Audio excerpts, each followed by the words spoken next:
You've been leaving comments. Now it's time for answers. It's time for Ask the Captain.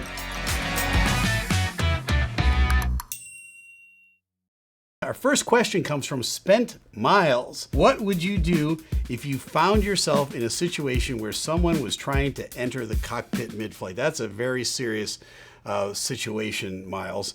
And I would say there is a whole procedure for that. If somebody is trying to get into the cockpit, most likely the passengers are going to jump that person. If the flight attendants in the back don't get to them first, there is no access to the cockpit. The cockpit door is locked and secured at all times. So again, there's a whole procedure that goes with that, but there's no access allowed mid-flight at all. That's actually a very good question. All right. Zeus McFly. I like that. Hey, McFly. I recently became a fan of the phrase buttering the bread. Got any other cool pilot lingo?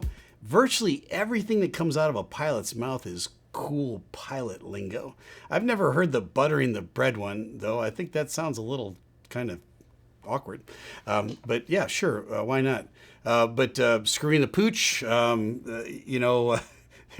there's lots of aviation expressions that probably don't need to get repeated on this channel, but yep, good one, McFly. Okay, holding fix Hank.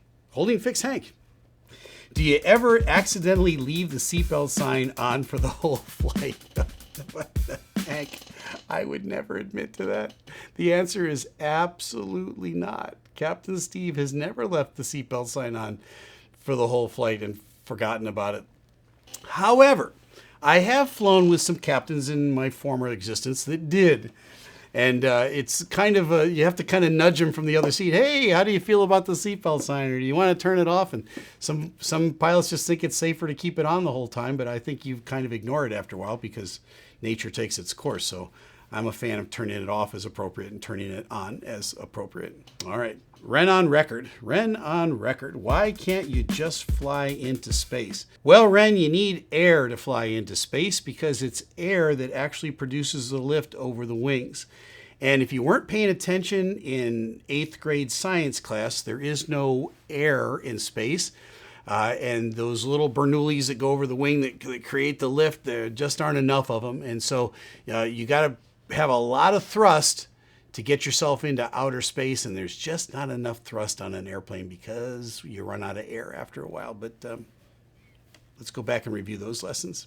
All right, Sloan updates. Do pilots secretly compete to make the smoothest landing? Yes, it's a very competitive thing. And I will, when I first get into the cockpit with my co-pilot, I'll say, okay, do you want to fly us over or fly back? And I always leave it up to them, and whatever leg they choose, I've got the other one. And if they get the first one and they kind of grease it on and they have a nice landing, the bar is set really high. And so the whole way back, I'm talking about the landing the whole time, and I don't know if I can compete. I usually start to make my excuses early on in the flight in case my landing is not as good as my co-pilot. But if my landing is as good as my co-pilot's or better, do I rub it in is the question. And the answer is absolutely. Okay. It's all about the landing. Yeah. Great question. All right. Next question is from Ivy in the Air. Do you ever rehearse your landing announcement to make them sound cooler? I rehearse all of my announcements. And when you fly with good old Captain Steeeve, you get some fun announcements. Now, I don't do any extra ones, but I do have fun with the PAs on the airplane. I always introduce my co-pilots as Brad Pitt and George Clooney. And then we make Brad and George jokes during the flight. And if we get delayed, we blame it on Brad and George. If we get in early, I take credit for it. That's just the way it is. But it's a lot of fun to do that. And yes, you should rehearse those things because there's nothing worse than a pilot that comes on that's stammering that doesn't know what they're going to say next. It doesn't give you a lot of confidence in the other things the pilot's supposed to do. Yeah. LAX TIE 23, or LAX TIE 23, more specifically. Why can't I pee while the plane is stationary on the ground? Well, LAX TIE 23, because if you get up to go to the bathroom, everybody else is going to have to get up and go to the bathroom.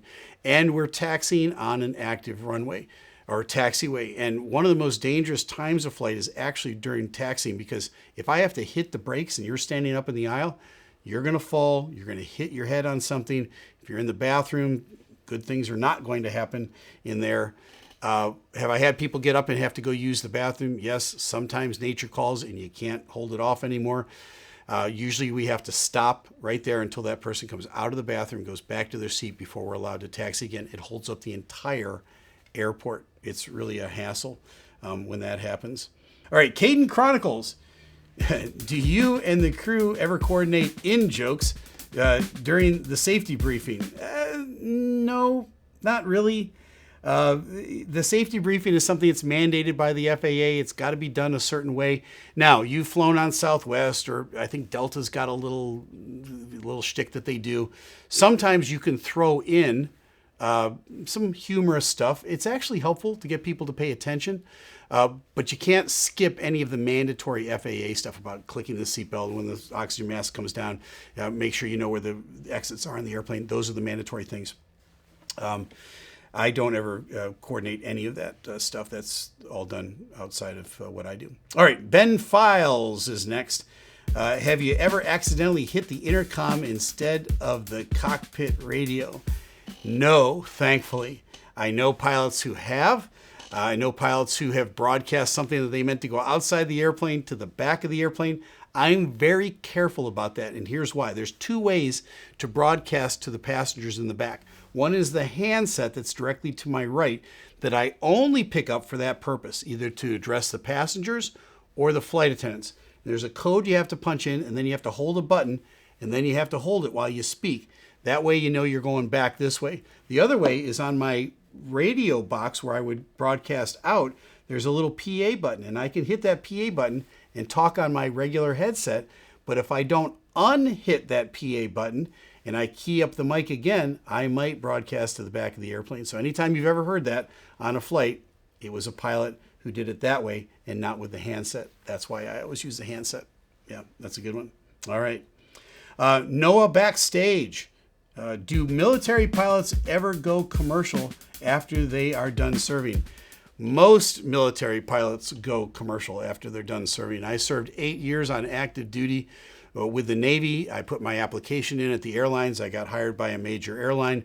Some do a whole 20-year career in the military and then put their application in. I know some pilots have gotten hired in their mid-40s after a full career in the military. Not every military pilot goes into commercial aviation at an airliner, but I would say a large majority of them do. Good question. Mason Clips writes this. What's the rest rule for pilots? Is it really enforced? Yes, it's strictly enforced. It's called Part 117, and it's out of the FARs, and it's very strictly monitored and very strictly enforced. I cannot go a minute over my allowable duty periods. And it's too complicated to get into how long I can fly when, but if I'm flying internationally as opposed to domestically, if there's 2 pilots versus 3 pilots, the parameters on how long I can fly go up or they go down. Then there's also a thing called fatigue. If I just feel fatigued, and at some point, let me say I've had a long day, I get to the airport, the flight gets delayed, and I just feel like I shouldn't go flying, I can always call in fatigued. It's a no questions asked policy. They'll replace me with a fresh pilot if they can find one, but it's up to the pilot. If you feel fatigued and can't go flying, you need to self-identify, and pilots do that all the time. All right, Drew Decoded. Can you land on instruments alone without any visuals? Yes, you can. The airplane can land itself. It has an auto land capability, at least my 777 does. Now, without instruments, no, I need the instruments to land on an auto land. So if all of my instruments were to go out and I didn't have any visuals, that's a bad situation. I don't think you can land an airplane under those circumstances. I've never had anything fail on my instrumentation. Certainly when the weather is bad, everything has been working, but that's all part of the pre-flight check as well. So good question, right? That one cow writes, is there a special radio that pilots can talk on and just chatter like a trucker's radio? The truckers driving down the road on their CB and checking in with each other. Yes, the answer is on international flights. When we finally get out of radar contact, we dial in 2 frequencies. One is the frequency 121.5. That's called guard. around the world, that's a frequency that any pilot can call and declare an emergency and talk to anybody on the ground. Every ATC facility around the planet monitors 121.5, but the other one is 12345. And that frequency is called pilot common, basically. And once you get out over the open ocean, everybody dials in 12345 on the other radio. Why? Just to chat? Sometimes. But mostly it's to share weather and rides. When you're going across the North Atlantic or the Pacific, you can't always get up-to-date weather, and you want to talk to another airplane that's maybe 50 or 100 miles in front of you. They're valuable in terms of the information that they can pass with you. So pilots will do that all the time. Yeah, excellent question. All right, and the final question today is this. Tate in Motion writes, how do I get over my fear of flying? I freak out at unexpected turbulence. That's not unusual, Tate. People do get nervous around turbulence. Turbulence are just like currents of air, like water has currents. Sometimes they pick up speed and the airplane gets a little bumpy. You're in absolutely no danger. And here's a shameless plug for something we're going to put out here pretty soon.